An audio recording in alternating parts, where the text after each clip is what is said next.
treating the Arab population as a whole, the Palestinian population as a whole, as an inferior race. I mean, it doesn't get stronger than this. And yet you want to be careful about your language.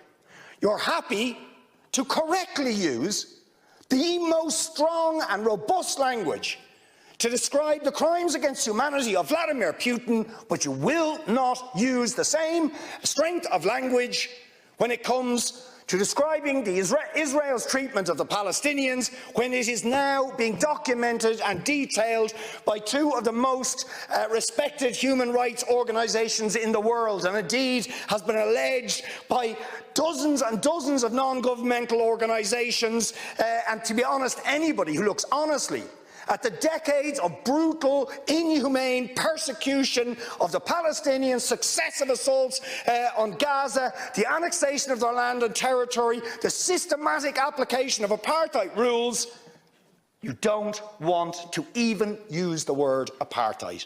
Never mind sanctions. 5 days sanctions against Putin and his thugs, 70 years of oppression by the Palestinians, and it wouldn't be, what was the word you used? It wouldn't be helpful to impose sanctions. Amnesty International are calling for Israel to be referred to the International Criminal Court for crimes against humanity. Will you support it? They are calling for targeted sanctions against Israeli officials who are perpetuating the system of apartheid, just exactly the same types of sanctions you've just initiated against Vladimir Putin. Will you support it? And I think the answer is clearly you're not going to. And then we ask the question, why? Why?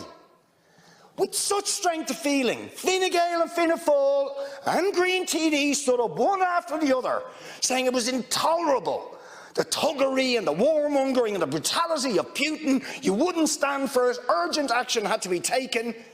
But we've got to be much more careful with the Palestinians.